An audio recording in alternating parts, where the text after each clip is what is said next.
Bonjour les amis, bienvenue sur mon podcast. Je suis comme à chaque fois très heureux de vous retrouver. Et je suis particulièrement heureux aujourd'hui parce que les commentaires commencent à arriver sur mon podcast. Et ça c'est super parce que d'une part ça m'encourage à continuer.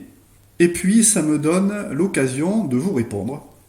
Et je m'engage ici avec vous à répondre à toutes vos questions. Parfois peut-être en regroupant certaines questions sur le même thème. Et en tout cas, d'y répondre à plus ou moins court terme, parce que c'est pour moi un des objectifs de ce podcast, qui est d'interagir avec vous. Je n'ai pas envie d'être un enseignant qui transmet et qui reste planqué derrière son savoir et ses certitudes. C'est hyper important pour moi que vos questions me challengent, me fassent prendre du recul sur ma propre vision des choses, pour vous apporter des réponses à travers mes vérités, ma vérité, qui, par définition, évidemment, ne sont que ma propre vision. Alors aujourd'hui, je vais donc répondre à Marion qui me posait une question par rapport à l'épisode précédent sur le féminin toxique, qui m'a posé une première question directement dans Spotify, qui était « Qu'est-ce que tu entends par le masculin ne joue pas le jeu dans le cas de la recherche de plaisir de sens ?» Question qu'elle a ensuite complétée sur Instagram, à laquelle j'ai répondu brièvement d'ailleurs, directement dans Instagram. Et donc Marion voulait savoir si être autonome pour moi, dans un masculin-féminin équilibré, voulait dire rester ouverte si l'occasion se présente, mais ne pas rechercher l'expérience de plaisir. Voilà. Alors, il y a effectivement de ça, et je vais préciser ici un petit peu ce que j'entends par, pour le masculin, jouer le jeu de l'alliance avec le féminin et faire le lien avec la question de Marion. Il faut bien comprendre que le féminin, grosso modo, pour le dire très simplement, c'est tout ce qui est en lien avec les besoins de notre structure, de nos différents corps. C'est pas que ça, bien sûr, Et il n'empêche que dans l'incarnation, dans ce que nous sommes en tant qu'être humain, nos besoins sont reliés au féminin. Alors, on peut parler des besoins de sécurité, que ce soit sécurité tout simplement physique, c'est-à-dire j'ai besoin d'être vivant. Mon corps physique a besoin d'être vivant. Ça, pour les personnes qui connaissent les chakras, c'est le premier chakra, chakra racine.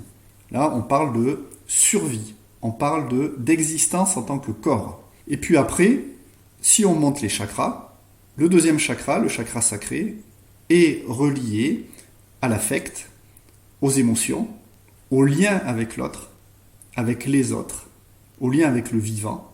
Et ce deuxième chakra est aussi le siège de l'amour de soi. Et l'amour de soi, non pas un amour inconditionnel, qui lui est plutôt associé au chakra du cœur, mais un amour très incarné. C'est-à-dire, par exemple, comment est-ce que je m'aime dans mon corps ?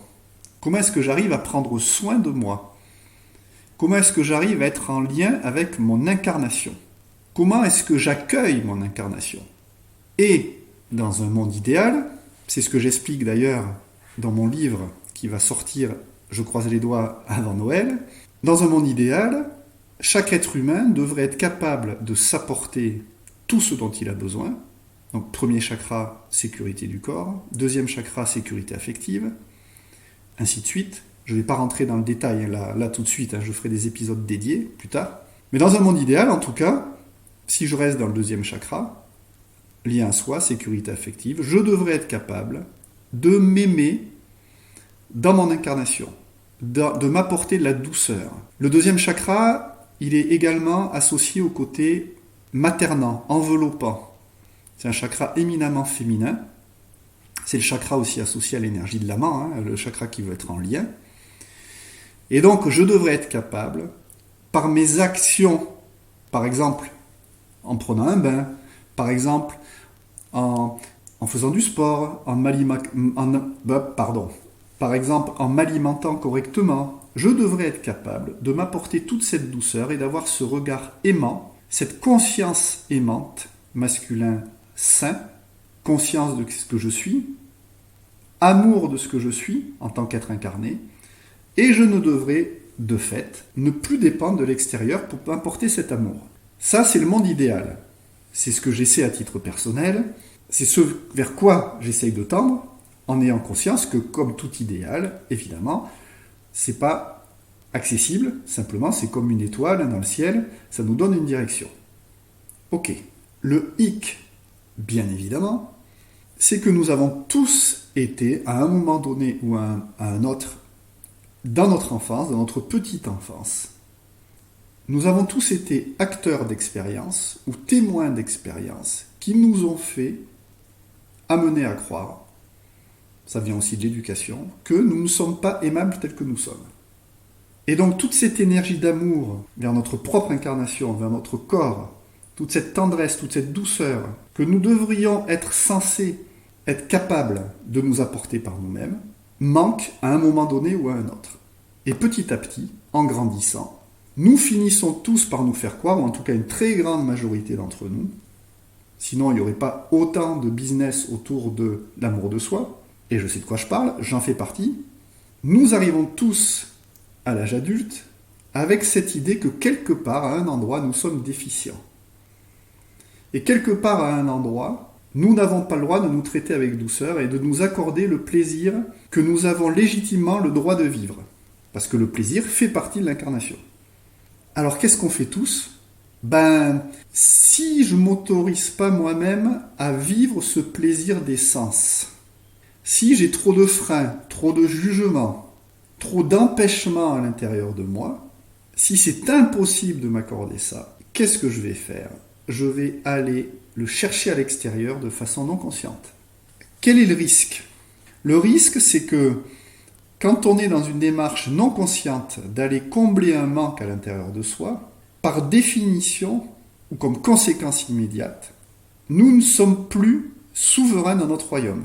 C'est-à-dire qu'à un endroit ou à un autre, comme je suis en manque de quelque chose, je suis obligé de faire un compromis avec moi pour me remplir de ce dont j'ai besoin. Parce que si je m'aimais déjà suffisamment, je serais en pleine souveraineté, je serai en état d'amour, et auquel cas, je n'aurai même pas à réfléchir à cette quête de plaisir, parce que je serai déjà dans cette vibration du vivant, dans cette vibration de l'amour incarné, qui en elle-même est déjà extatique. C'est ce que décrivent les mystiques. Et de façon plus prosaïque, je serai capable d'être dans ma propre abondance érotique, si on parle de plaisir sexuel autonome, pour reprendre les mots de Laura Pinson. Je vous parlerai longuement de Laura Pinson dans d'autres épisodes, à travers différents épisodes, et de son travail sur les érotypes qui est extraordinaire. Voilà, je lui fais un petit coucou si elle écoute cet épisode. Et voilà, pour reprendre les mots de Laura, il y a cette idée que nous devrions tous travailler l'abondance autonome. C'est-à-dire, ok, par exemple, pour ce qu'elle appelle l'érotype primal, c'est-à-dire le chakra racine, attendez, je vais rester sur le deuxième chakra, le chakra de l'érotype sensitif, c'est-à-dire celui qui veut ressentir la sensualité, qui veut ressentir le lien à l'autre, qui veut être dans l'amour de soi, je m'aime en tant qu'être incarné.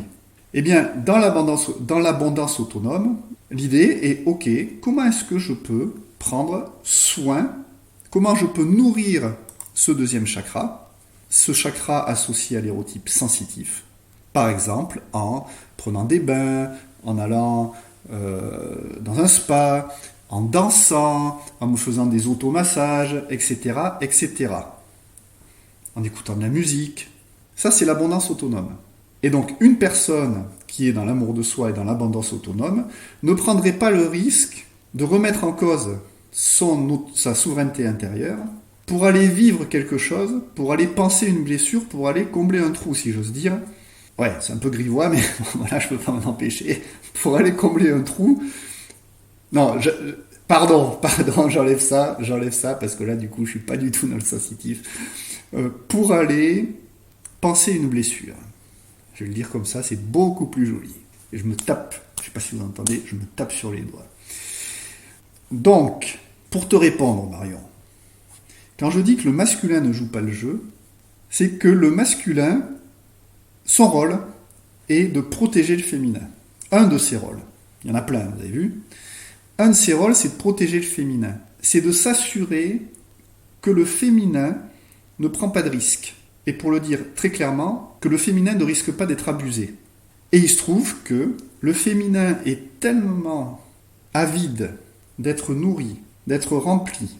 Notre chair vit tellement ça comme un bonbon, d'être caressé, d'être coucougné. Nos oreilles aiment tellement entendre des compliments sur notre beauté, sur notre grâce, notre délicatesse, sur la personne extraordinaire que nous sommes. Alors j'allais dire surtout les femmes, mais voilà, je vais me faire encore tacler là, sur cette histoire. Mais taclez-moi d'ailleurs, j'aime bien. Comme ça me donne l'occasion de réagir. Le féminin, naturellement, a tellement besoin d'être nourri de cette conscience, de ces mots, de ces caresses, qu'il y a un gros risque derrière, c'est que ces caresses, ces mots doux, ces mots sucrés, ces promesses, ne soient pas respectueuses. C'est-à-dire, dans le cas d'une femme hétéro, mais ça marche évidemment pour tout le monde, hein, que l'homme vienne remplir ce besoin, ce manque à combler, non pas à partir de son cœur, non pas à partir d'une position aimante, non pas rempli d'amour pour lui-même, mais en tant qu'homme qui a besoin soit de se décharger sexuellement, soit de ressentir de la tendresse que lui-même n'arrive pas à s'apporter. Même topo, même blessure. Je vais aller me réconforter dans les bras de maman. Je vais aller me shooter d'énergie féminine, d'odeur, de tendresse, de caresse, bref, je ne vais pas vous faire un dessin. Ça veut dire que si je me remets du point de vue de la femme à ce moment-là, et de ton point de vue Marion, quand je raconte que le masculin ne joue pas le jeu, c'est qu'à ce moment-là, le masculin conscient de ce qui est en train de se jouer, conscient des ressentis que tu pourrais ressentir toi à l'intérieur, dans tes émotions, dans ton intuition, conscient de tout ça, eh bien il fait comme si tout allait bien. On va pas se mentir les filles, et vous le savez déjà, vous savez pertinemment, notamment lors de la pénétration, votre yoni, pour reprendre un terme très utilisé en tantra, la yoni, hein, pour celles et ceux qui ne savent pas, c'est toute la partie, toute la matrice sexuelle, tout le sexe féminin. Alors je ne voudrais pas dire de bêtises, mais ça inclut tout l'appareil génital féminin. Voilà. Et avec une notion évidemment éminemment sacrée, éminemment divine, en tout cas dans l'approche du tantra. Donc, pour poser ces bases-là théoriques, parce que probablement que je ressortirai ces mots-là dans d'autres épisodes, la yoni c'est le sexe féminin et le vajra c'est le sexe masculin en tantra. Voilà. Donc, les filles, vous savez pertinemment quand un homme vous pénètre sans respecter votre yoni. Et je dirais même, votre yoni, votre sexe, c'est pertinemment quand il est victime ou quand il est le siège, quand il laisse rentrer une énergie abusive, non respectueuse, qui n'est là que pour des fins de décharge, hein, de plaisir individuel, qu'il n'y a pas de connexion, ou quand il y a une réelle connexion. Quand vous êtes aimé, non pas que comme, comment je vais le dire élégamment ça, je ne peux pas le dire élégamment, hein, que comme un trou pour que l'homme se décharge, ou que l'homme percute, est avec vous dans votre entièreté. C'est-à-dire qu'il ne voit pas que vos seins et vos fesses. Voilà. Je ne peux pas le dire plus clairement. Donc votre yoni, elle sait. Et Marion, pour continuer à te répondre, quand je dis le masculin ne joue pas le jeu, c'est que le masculin à ce moment-là ne prend pas en compte les informations de ton corps. Ton masculin qui est censé assurer ta sécurité, qui est censé poser de la conscience sur ce qui se passe et poser une limite et dire non, ben lui il fait comme s'il n'avait pas entendu le message. Il joue au sourd. Et donc à ce moment-là, le féminin est bien toxique, c'est-à-dire que l'alliance entre les deux devient toxique pour la personne, pour toi, si je m'adresse directement à toi, parce que ce n'est pas respectueux de l'amour du vivant dans son intégralité qu'il y a en toi. Il n'y a plus l'alliance entre tes ressentis et ta conscience. Voilà, j'espère que ça éclaire cette partie-là. Et pour terminer de te répondre et pas trop dépasser les 20 minutes, hein, comme à chaque fois, il y a bien donc cette idée, si on veut être dans une alliance intérieure équilibré, juste, où chacun des deux joue son rôle. Donc le féminin envoie des signaux, des ressentis, et le masculin est en conscience, capte les signaux, les respecte, les écoute et assure la sécurité du royaume.